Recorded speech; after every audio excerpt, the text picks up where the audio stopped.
Today we're diving into a dish that's packed with bold coastal flavours. It's Orzo with clams, fennel and a little fiery kick from Nduja. It's comforting, it's vibrant and it's the kind of dish that makes you feel like you're sat by the seafront somewhere in southern Italy, with a glass of wine, of course. I hope you're all well. I'm Shane. Welcome back to It's Cooking Good. So this dish really is simple, but it packs a hell of a punch and it is ready in under 15 minutes. So let's get started. To a pan, olive oil. Probably a tablespoon there. And then to that here, I've got a shallot. It's quite a large shallot and I've just diced it straight in.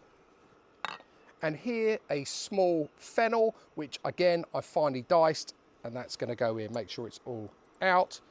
And what we wanna do is just soften that down slightly. So we're gonna cook it for about 2 to 3 minutes. Okay, so that's softened down nicely, exactly what we're looking for. Next, we want to add some sweet piquillo peppers. If you're not familiar with these are these little fellas here, and they are delicious. They've got a bit of heat, mainly sweet though. I think you can buy them hotter, but they are absolutely wonderful in this dish. And all I've done is I've sliced up about 8 or 9 of those. So they're going to go in. And then to that are Nduja, or Nduja. I always say it wrong. Anyway, lovely stuff, and this is going to give it a little bit of heat, and I'm going to use probably about half of that. I'm just going to tear off half and just put that into our pan. Oh, lovely. Oh, I just love that smell. And then just stir that in. I'm just going to cook it down now for about another minute. This is looking wonderful already. That Nduja is just melting into that mix beautifully. So now we are ready to add our orzo. So for the orzo, just using Napolina, got it right this time. Here is a cup.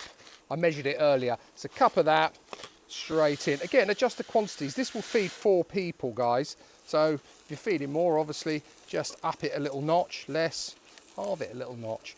And what we want to do is just make sure that rice is nicely coated in that mix and it starts to turn a lovely colour. It almost looks a bit like paella rice at this stage, but it's pasta. And that's it. We're ready to add in our water. So, as I say, a cup of the orzo, or 300 millilitres roughly.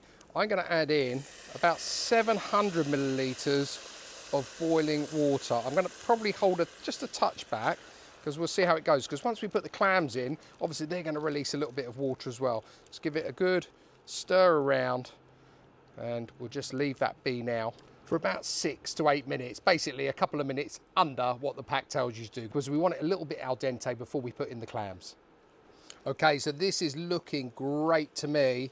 That orzo's absorbed all of that water and obviously all of the lovely juices from that Nduja, as well as those piquillo peppers, the fennel, and the shallots. Well, now's the time to add our clams. So I've got lovely fresh clams here. Thank you to Ron Fowler and Son here in Bookham. If you're local, pay them a visit. If you can't get fresh clams, and they are really expensive at the moment, buy the frozen ones. I've used them before. You might have seen my video, the spaghetti vongole. They were great also. Or if you can't get either, then use cockles. If you don't want the shell, you're paying a lot actually for the shell, but it does add to it visually, I guess. So these are going to go straight in. We're going to sit these on the top so that they steam on the top of that orzo. This time, I'm just going to put a lid on it, and hopefully they will release all those lovely clam juices into that pasta as well. So we'll come and check on it in about 2 minutes. Okay, it's had its time. Let's have a look. I can see some open clams. Oh, looks and smells amazing. So I'm just going to shimmy the clams around a little bit just to mix them in. You want all that orzo inside those clams as well, and all that flavouring. Perfect. To that, I'm just going to add a little bit of lemon zest. So the zest, probably about half a lemon. Actually, I'll tell you what works really nice with this is orange zest. If you prefer, trust me, it's a winner.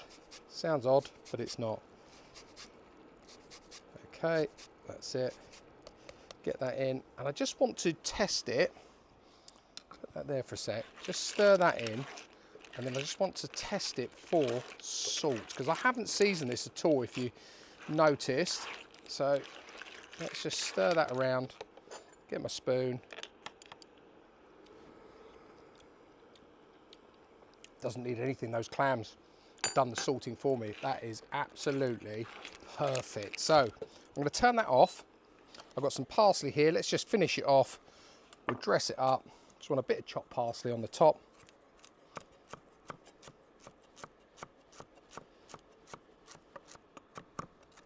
You could use, if you've got fennel fronds from the fennel left over, that would go nicely on the top. Mine had absolutely nothing.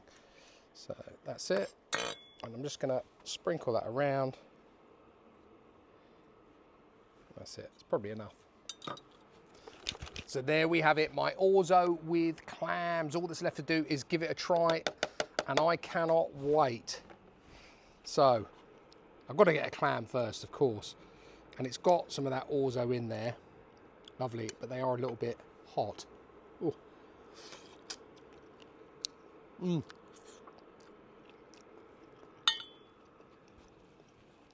Oh, the clams are lovely and sweet. You've got the spice in the background, but not too much. It just works a real treat. As I said at the beginning of the video, I could be on a beach somewhere in southern Italy, and I have got my wine. And that really has transported me to where I'd rather be today, although the weather is lovely. Guys, that's it from me today. I really appreciate you watching.